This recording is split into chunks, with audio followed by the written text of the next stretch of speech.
Welcome to another Black Myth Wukong boss tutorial video, and in today's video we're taking on the secret boss located in chapter 3 known as the Green Capped Martialist. In order to get to this guy, first you have to complete the treasure hunter quest, so we'll cover that in the video, and then I'll show you my build and the strategies I use to bring this guy down. The first step to finding this guy is heading to the north shore of the Bitter Lake and behind Qinlong's house until you get to this area here. He's being attacked by these bat creatures. Once you take care of the bat creatures, talk to him and make sure you exhaust all of his dialogue. The next spot we're going to find this guy is at the Towers of Karma. Just turn around and head up the road. Just off to the right, you'll find him in the snow. Cast a Ring of Fire spell on the ground so he has a place to warm up, and then make sure you talk to him and exhaust all his dialogue. He's going to give you clues to where the watermelon field is. There's a spot in this level where you find 3 pieces of will and a giant bell. There's also some monk statues by a cliffside with some torches. That's where you want to jump down, walk across a tree trunk, and then jump down some more spots. This is the watermelon field. Now let's go over the build. For our curios, we're going to use the Auspicious Lantern and the Beast Buddha, both curios we got in this chapter. Also, we're going to use the cat-eyed beads.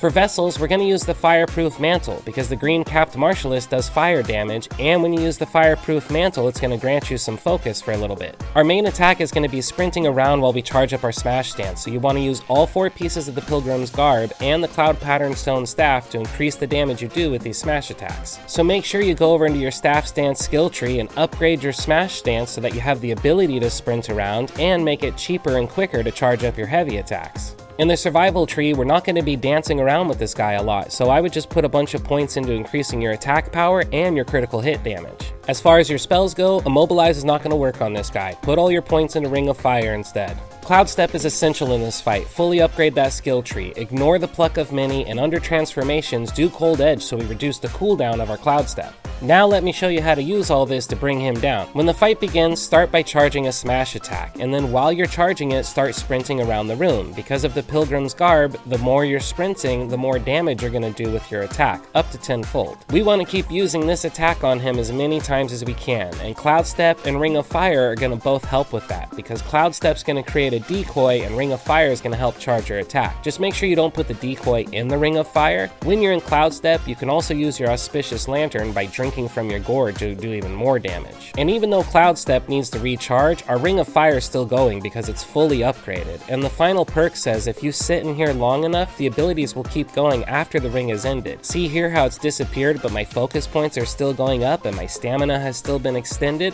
This is because we upgraded Ring of Fire. The Green Capped Martialist has his own transformation spell. He transforms into a giant Ring of Fire and starts spinning around the arena, and there's nothing you can do as far as damaging him. All you want to do is sit back and keep dodging his ring attacks until he transforms back into his human form.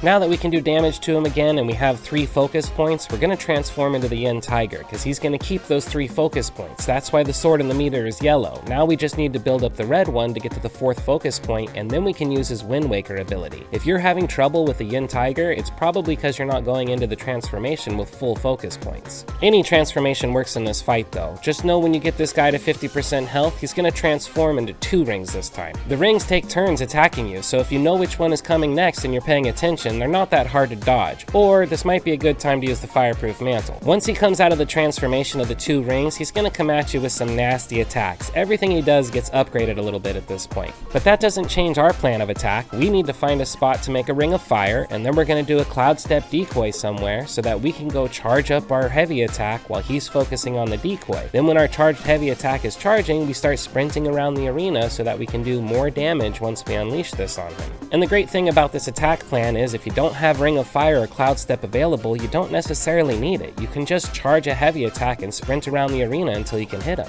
With this strategy, you will defeat the boss, but there's a couple things to remember, like don't use Pluck of Many and don't use Immobilize. And if you need to do even more damage, try taking a Tiger Subduing Pellet or putting the Gore-Eyed Taoist out in the middle of the ring to increase your damage further. And this, my friends, is how a monkey takes down the Green Capped Martialist in Black Myth Wukong Chapter 3. If you have other tips or strategies, please leave them in the comments below. And after we defeat this guy, we're going to get a visit from our favorite little Buddha, who's going to slap our hands and give us the new Spellbinder ability. This will bind all of our spells to increase our attack damage. Thanks for watching, and as always, don't forget to like, subscribe, and obey.